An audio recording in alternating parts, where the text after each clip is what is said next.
வணக்கம். நான் உங்கள் வி. ராம் பிரகாஷ். அனைவருக்கும் இனிய பொங்கல் நல்வாழ்த்துக்கள். 4 நாட்கள் கொண்டாடப்படும் பொங்கல் விழா உலகெங்கும் உள்ள தமிழ் மக்களால் உழைக்கும் மக்கள் இந்த பொங்கல் திருநாளை இந்து கடவுளான சூரிய தேவனுக்கும் இயற்கைக்கும் கால்நடைகளுக்கும் நன்றி சொல்லும் விதமாக அர்ப்பணிக்கப்பட்டு கொண்டாடப்பட்டு வருகிறது. முதல் நாள் போகி பண்டிகை வேண்டாதவற்றை வெளியேற்றி நல்லவைகளை வரவேற்பதாகவும், 2ஆம் நாளில் சூரிய பகவானுக்கும் இயற்கைக்கும் நன்றி தெரிவிக்கும் விதமாக தைப்பொங்கலும், 3ஆம் நாளில் உழவு தொழிலுக்கு ஆதாரமாக விளங்கும் மாடுகள், நிலம் ஆகியவற்றிற்கு நன்றி தெரிவித்து மரியாதை செலுத்தும் விதமாக மாட்டுப் பொங்கலும், 4ஆம் நாளில் உறவுகளுடன் அன்பை புதுப்பிக்கும் தினமாக காணும் பொங்கலும் கொண்டாடப்படுகிறது. புத்தரிசியில் பொங்கல் வைத்து புதிய ஆடை உடுத்தி பொங்கல் திருவிழாவை வரவேற்க தமிழ் மக்கள் தயாராகிவிட்டனர். அதே நேரத்தில் நம் முன்னோர்கள் பொங்கல் எந்த திசையில் பொங்குகிறது, அப்படி பொங்கும் திசையை வைத்து இந்த வருடம் முழுவதும் எப்படி இருக்கும் என்பதையும் கணித்து கூறியுள்ளனர்.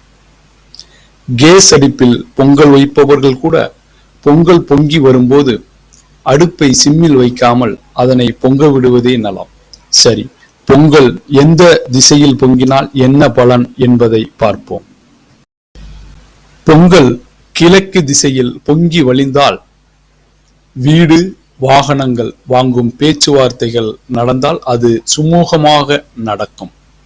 ஏதேனும் பொருட்கள் வாங்க திட்டமிட்டிருந்தால் அதனை வாங்கி மகிழ்வீர்கள். உடை மற்றும் ஆபரணங்கள் சேரும் வாய்ப்புகள் அதிகம். பொங்கல் மேற்கு பக்கத்தில் பொங்கி வழிந்தால் சுப நிகழ்ச்சிகள் உண்டாகும். மகன் மகளுக்கு வரன் தேடுபவராக இருந்தால் இந்த வருடத்தில் மங்கள நிகழ்ச்சிகள் நடக்கும். குழந்தை பாக்கியம் கிட்டும்.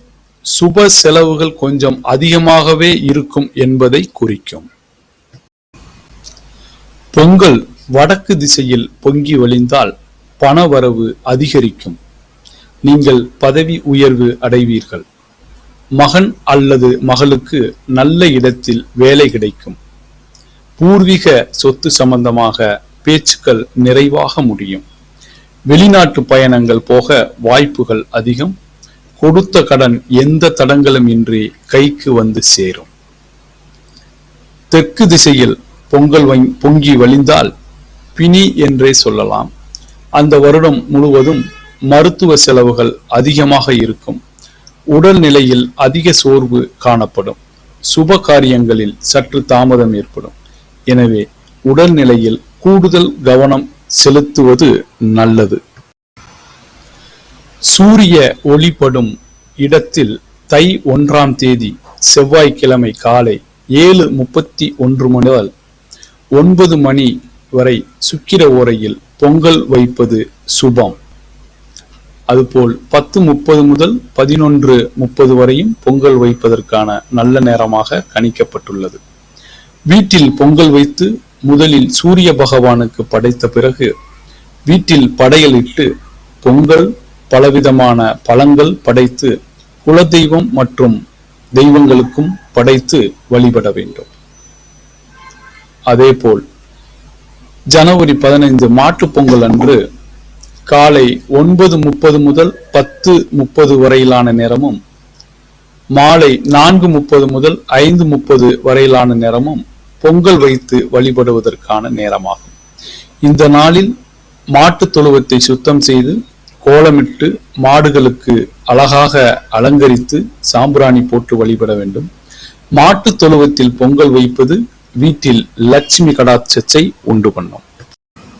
பொங்கல் திருநாளை 4 நாட்கள் கொண்டாடும் காரணங்களை உங்கள் குழந்தைகளுக்கு சொல்லிக் கொடுத்து விழாவை கொண்டாடுங்கள்.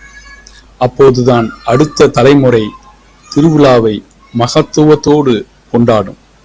ஏனென்றால் விடுமுறை கிடைக்கிறது என்ற எண்ணத்தில் மட்டும் இருப்பவர்களுக்காகவாவது இது புரியட்டும்.